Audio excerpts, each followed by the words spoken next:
नमस्कार,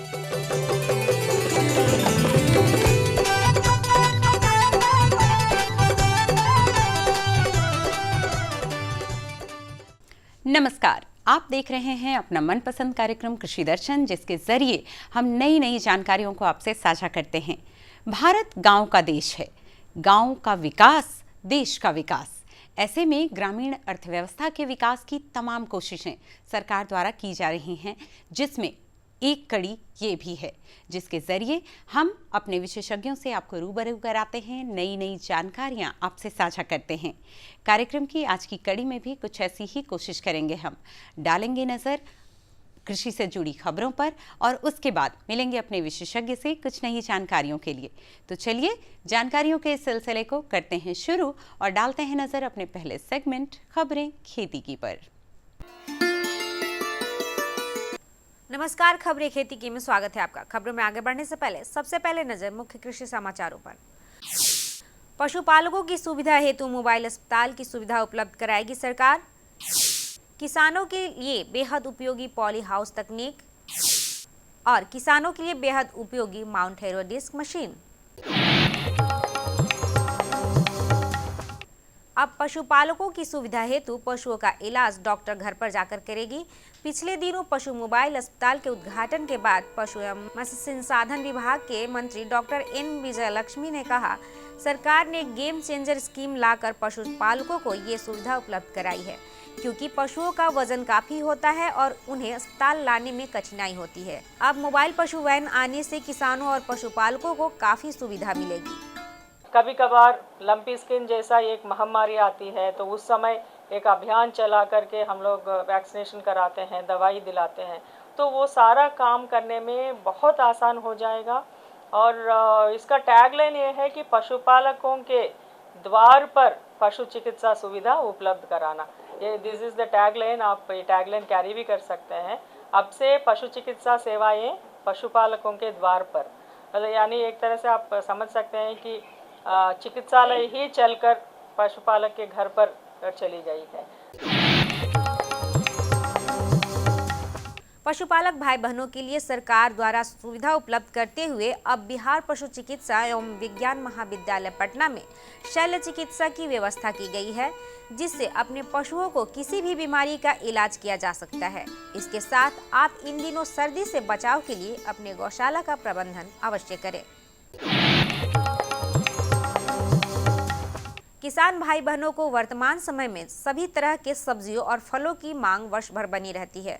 poly house की मदद से कम समय में बिना मौसम भी सब्जियों और फलों का बेहतर उत्पादन प्राप्त करके लाभ लिया जा सकता है। इस तकनीक की सहायता से पूरे वर्ष उत्पादन लिया जा सकता है। इसमें बहुत संभावनाएं हैं। सफलता की इस महत्वपूर्ण कड़ी में आज हमसे जुड़ रहे हैं जिला वैशाली के प्रगतिशील किसान अवधेश कुमार सिंह। इन्होंने परंपरागत खेती को छोड़कर आधुनिक खेती की तकनीक अपनाई और सफलता अर्जित कर रहे हैं। इन्होंने एप्पल बेर की खेती की है और इनका कहना है कि इस खेती में लागत मूल्य से ज्यादा मुनाफा हो रहा है। आइए सुनते हैं उनकी सफलता की कहानी, उनकी ही जुबानी।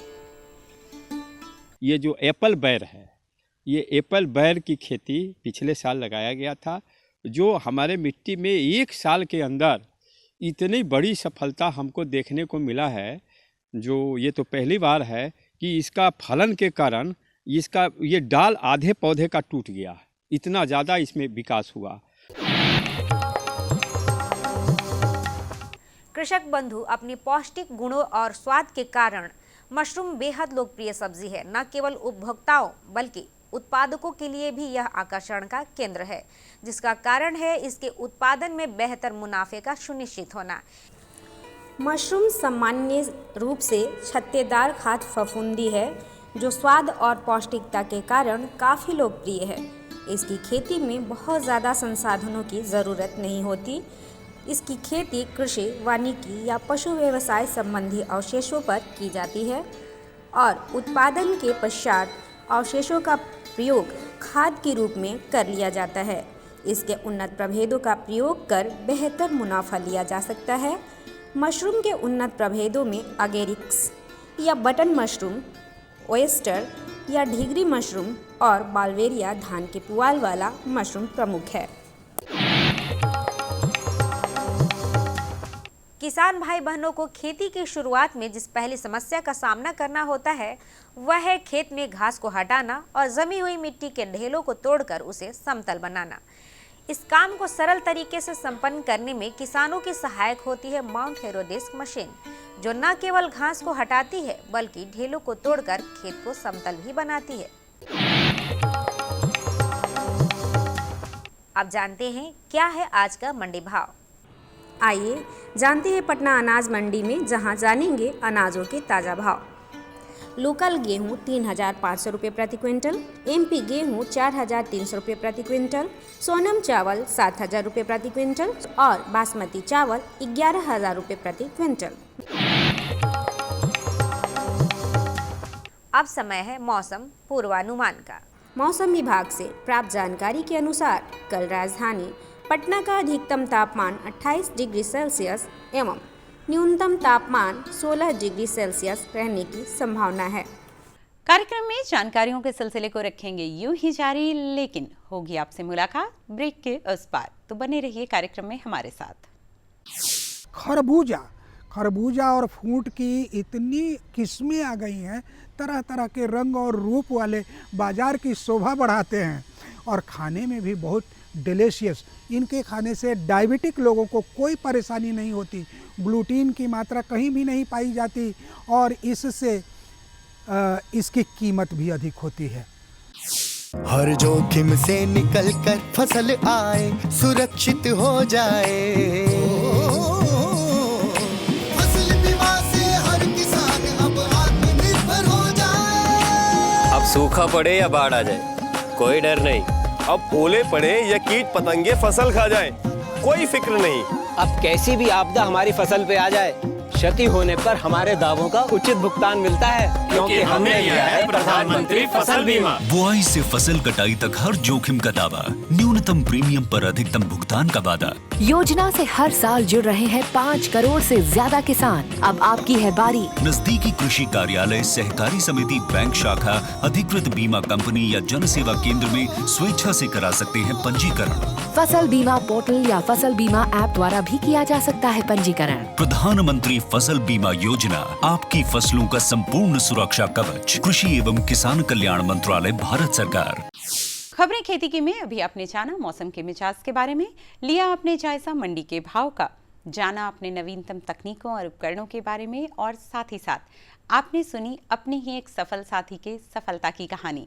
उम्मीद करेंगे कि आप भी ये प्रेरणा लें और आप भी सफलता की एक नई कहानी लिख सकें, जिसे हम आपके बाकी साथियों तक पहुंचाएंगे। चलिए कार्यक्रम में जानकारियों के सिलसिले को बढ़ाते हैं आगे।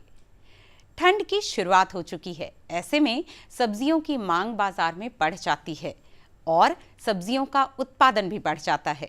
तो ठंड की शुरुआत में कैसे करें सब्जियों की खेती, इसके बारे में लेते हैं जानकारी अपने विशेषज्ञ से इस भेंटवार्ता के जरिए। नमस्कार।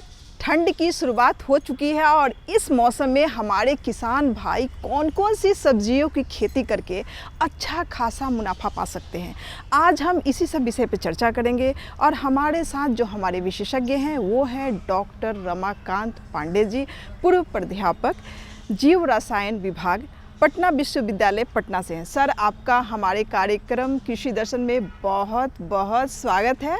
और सर, सबसे पहले आप हमारे किसान भाइयों को बताइए कि ठंड की जो शुरुआत हो चुकी है और इस मौसम में हमारे किसान भाई कौन कौन सी सब्जी की खेती कर सकते हैं। बहुत अच्छा प्रश्न है आपका।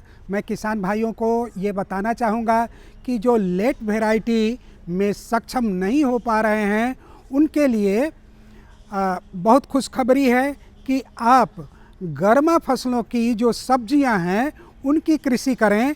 उसमें फलदार वृक्ष भी हैं, जैसे खीरा है, ककड़ी है, फूट है, तरबूजा है, खरबूजा है, फिर आपका मतीरा है, और भी खरबूजा की बहुत सारी प्रजातियां हैं जिनको आप उपजा करके बहुत मुनाफा ले सकते हैं। गर्मी में इन फलों की कीमत बहुत ज़्यादा रहती है, तो आप इसका ध्यान रखें। और सब्जियों में जैसे आप भिंडी लगा सकते हैं, पालक लगा सकते हैं, फिर आप बंद को भी लगा सकते हैं, पत्ता को भी लगा सकते हैं, और स्नोबॉल जो फूल गोभी की वैरायटी है वो लेट वैरायटी है, उसकी भी खेती करें। बड़ा बड़ा फूल हो जाता है, देखने में बड़ा आकर्षक लगता है, तो किसान भाई उस समय भी उसकी जीवंतता बनी रहती है और आप अधिक से अधिक लाभ ले सकते हैं। इन सब्जियों में आप जो है गिनहरी साग भी आप लगा सकते हैं, वह भी बड़ा विटामिन से परिपूर्ण है, विटामिन सी का भंडार है, विटामिन ए इसमें पाया जाता है, और इस प्रकार से उस समय इन्हीं फल सब्जियों की कीमत अधिक हो जाती है, सभी लोगों के स्वास्थ्य के लिए अनुकूल है। सर, जैसा कि हमारे किसान भाई तो खेती करते ही हैं सब्जियों की, लेकिन ये सब्जियां जो है हमारे जो भी है लोग सब्जियों का सेवन करते हैं। ठंड में सब्जियों का सेवन लोग ज़्यादा करते हैं क्योंकि सब्जियां इस मौसम में बहुत सस्ती होती हैं और सेहत के लिए बहुत फ़ायदेमंद होती है। लेकिन हमारे किसान भाई ऐसी कौन सी सब्जी की खेती करें जिसमें उन्हें कम लागत में वो ज़्यादा से ज़्यादा मुनाफा पा सकते हैं? आप जो भी फसल लगा चुके हैं, जैसे अब आलू की क्या होगी, निकौनी हो रही है, आलू की कुड़ाई हो रही है, आलू कोल्ड स्टोरेज में चला जाएगा, कुछ दिन तो बाज़ार में रहना चाहिए, रहेगा भी। लेकिन अब आप देखिए कि अभी फूल गोभी बहुतायत से बाज़ार में आ गया, तो अब इसके साथ ही साथ आप एक बार फूल गोभी की और फसल ले सकते हैं। ये फूल गोभी आपका जनवरी तक चलेगा। पत्ता गोभी बाज़ार में आ गया, गांठ गोभी आ गया, सलजम आ गया, मूली आ गया। इस प्रकार से कमी अब नहीं है, लेकिन अगर आप चाहते हैं कि इसका दोबारा से लें तो आप फरवरी तक, मार्च तक इसका उत्पादन लेने के लिए तुरंत लगे हाथ इसका उपयोग कीजिए, बिजाई कीजिए, और फिर खेतों को, आपका खेत तो तैयार है लगभग, उसी लगे हुए खेत में आप नेनुआ की, कदुआ की, ये सब बहुत कम लागत में, बहुत कम पानी में, बहुत कम ही रख रखाव में आपका बहुत अच्छी फसल देती है। और गर्मी के लिए जो अगैता फसल है, आगे आने वाला फसल है, अर्ली वैरायटी जिसको कहते हैं, उसमें ये काम आ जाता है। और उस समय आपको बाज़ार का ध्यान होगा कितना महंगा रहता है, हम सब खरीदते हैं। तो इसीलिए किसान भाइयों से विनम्र निवेदन है कि आप अभी से सचेत हो जाइए। आलू के खेत में आप प्याज अगर रोपना चाहते हैं तो रोप सकते हैं, लेकिन ये सब रोपिए, पंक्तियों में रोपिए, आलू की पंक्तियों में रोप दीजिए, तो देखिए आपको बहुत लाभ होगा। आपको मैं पहले ही कह चुका हूँ कि खीरा ककड़ी वगैरह से भी आजकल खरबूजा और फ्रूट की इतनी किस्में आ गई हैं, तरह तरह के रंग और रूप वाले, बाज़ार की शोभा बढ़ाते हैं और खाने में भी बहुत डिलीशियस। इनके खाने से डायबिटिक लोगों को कोई परेशानी नहीं होती, ग्लूटीन की मात्रा कहीं भी नहीं पाई जाती, और इससे इसकी कीमत भी अधिक होती है।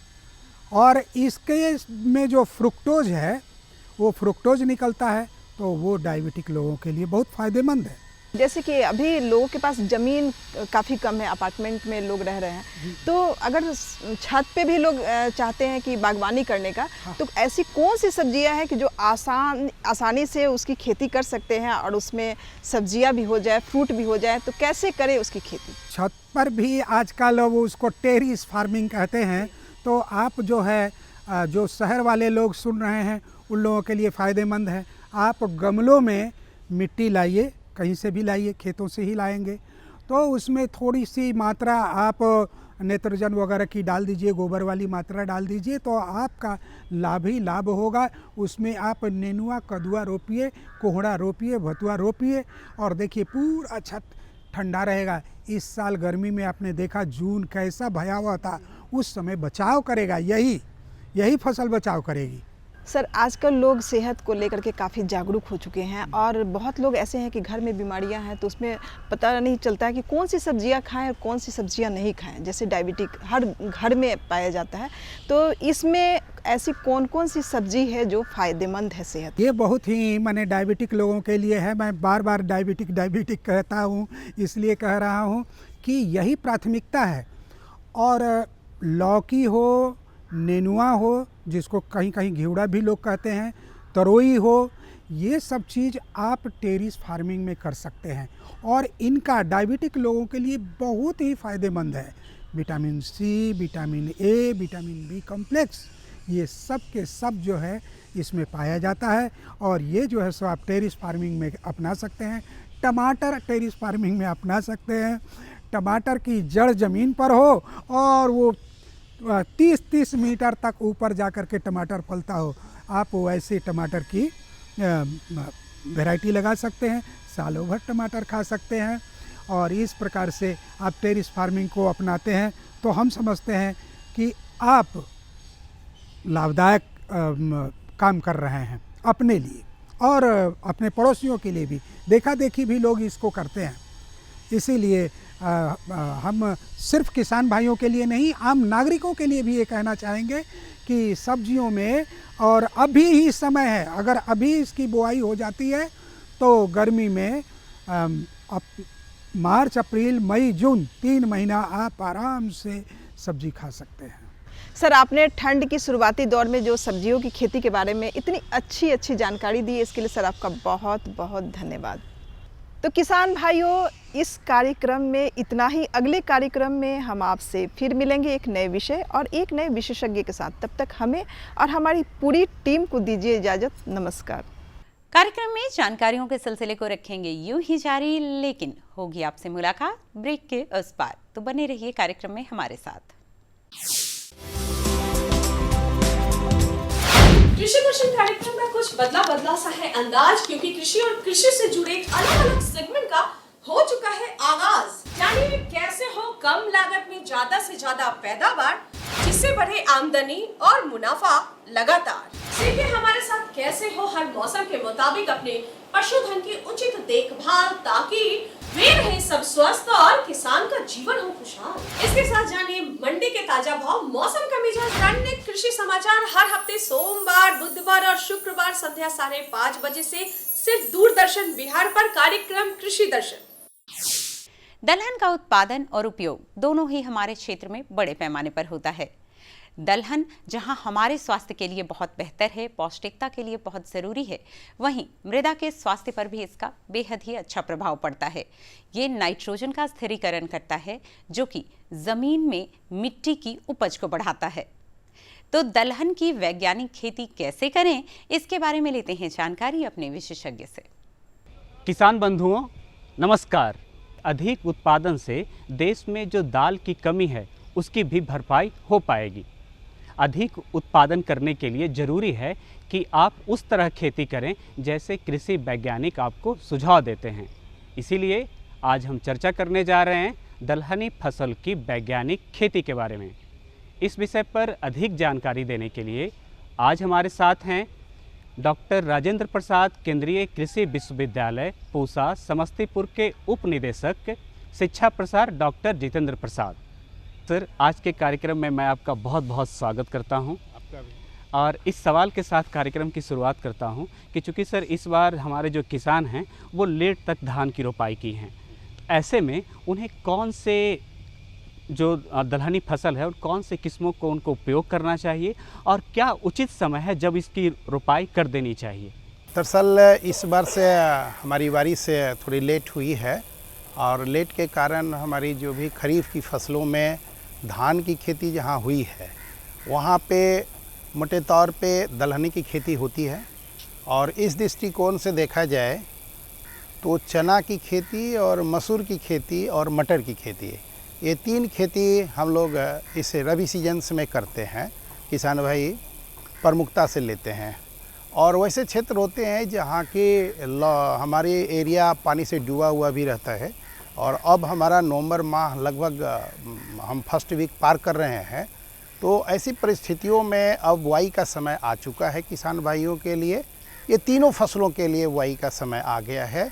मोटे तौर पर हम मटर को तो हम एक नवंबर से ही कहते हैं, खास करके उसके पहले भी कहें तो 15 अक्टूबर से ही हम लोग शुरुआत कर देते हैं मटर की खेती। और चना का और ये आपका मसूर की खेती जो है वो 15 नवंबर से 15 दिसंबर के बीच जो होता है वो बहुत सुटेबल होता है। अब इसके लिए 2 पक्ष होते हैं कि उसकी पूरी लाइफ साइकिल देखी जाए तो 130 से 140 दिन की क्रॉप होती है।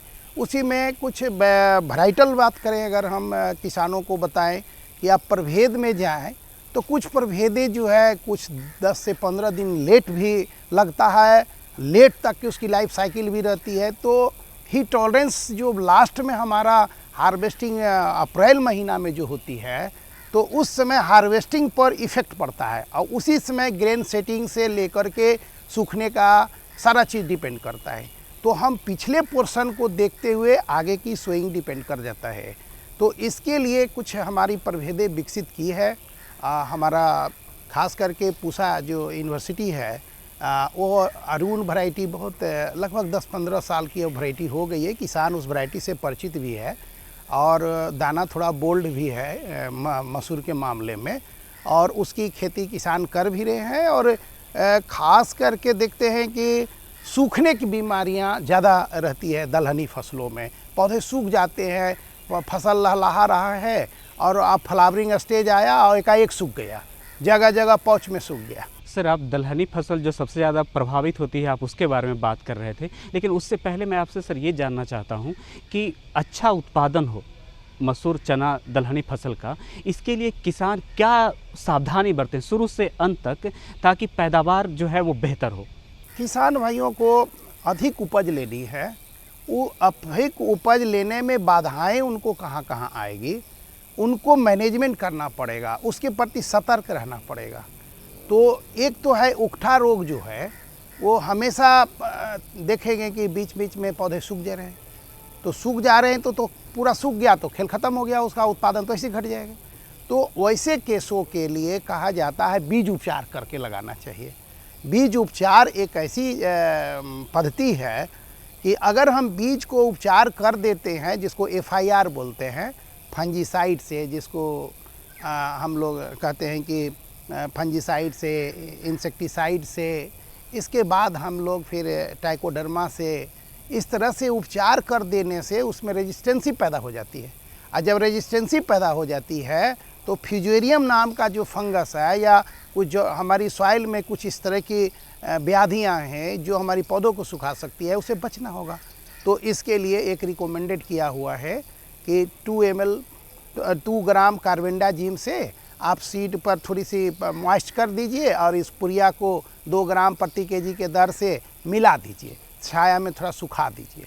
तो क्या हो गया, फ्यूजेरियम जो कवक लगेगा सूखने में बचाएगा, वो डेवलप रहेगा, रेजिस्टेंट पैदा करेगा। कीट के लिए कुछ कीड़े हम लोग जड़ से भी कुछ करते हैं डिस्टर्ब, क्लोरीफायरिफास से आप उसको 2.5 ml 3 ml से आप क्लोरोफायरिफास से कर दीजिए। सर, दलहनी पौधे का अच्छा उत्पादन हो, इसके लिए किसान को अंत में आप क्या संदेश देंगे, किस तरह से इसका प्रबंधन करें? वो किसान भाइयों को संदेश के रूप में ये मैसेज है कि आपकी खेती तो आपकी ज़मीन है, आपकी खेती है, करना ही है। तो आप खेती को अनजाने रूप में खेती मत कीजिए, सिर्फ काम के लिए खेती मत कीजिए। आप उसमें अधिक से अधिक उत्पादन लेकर आप मुनाफा अधिक कैसे कमाएं, इसके परिप्रेक्ष्य में आपको ध्यान देते हुए खेती करना चाहिए। यानी अच्छी बीजों का चयन करना, आज के परिप्रेक्ष्य में आपके खेतों में सूटेबल हो, समय पे बुआई करना, उसको FIR जो मैंने बताया वो पोजीशंस अपना के खेती करना, कुछ उसमें पोषक तत्व प्रबंधन भी करना चाहिए। पोषक तत्व प्रबंधन में उसमें 20 kg नाइट्रोजन्स और 40 किलो फास्फोरस रिकमेंडेड है, मतलब 50 किलो के आसपास आप दीजिए यूरिया, और इसके अलावे आप जो है इधर एक SSP जो है 250 kg तक दीजिए। तो आप पोषक तत्व प्रबंधन, कुछ आपको तंग करते हैं कीड़े जो फसल को सीधे फलों को डिस्टर्ब करता है, पत्तियों को खा जाती है, तो वैसे में आपको वहाँ पे ध्यान देना पड़ेगा कि समय पे उसकी निगरानी करना पड़ेगा, है ना। और कुछ खरपतवार है तो खरपतवार को प्री ही मतलब कर देना पड़ेगा, मतलब बुआई से पूर्व पेंडिमिथिलिन डाल दीजिए। तो इस तरह ओवरऑल आप जब करते हैं तो आपका एक व्यवस्थित रूप में और उत्पादन होगा और कम कीड़े, कम रोग लगेंगे और मुनाफा आपको अधिक होगा। सर, आपने हमारे किसानों को उन्हीं के भाषा में सरल शब्दों में बताया कि कैसे उनको दलहनी पौधे का खेती करना चाहिए। आप आज कार्यक्रम में आए, इसके लिए बहुत बहुत धन्यवाद। आप लोग का भी धन्यवाद। उम्मीद करते हैं कि आप इन जानकारियों का पूरा लाभ ले पाएंगे। कार्यक्रम की अगली कड़ियों में फिर आपसे मिलेंगे कुछ नए विषयों और विशेषज्ञों के साथ। तब तक आप इन जानकारियों का पूरा लाभ लें और सफलता की एक नई कहानी लिखें। इसी उम्मीद के साथ लेते हैं आपसे विदा। दीजिए इजाजत। नमस्कार। हमारा पता है कृषि दर्शन, कमरा नंबर 203, द्वारा केंद्र निदेशक, दूरदर्शन केंद्र पटना, फ्रेजर रोड, पटना। हमारा ईमेल एड्रेस है director@ddkpatna@gmail.com और kddkpatna@gmail.com।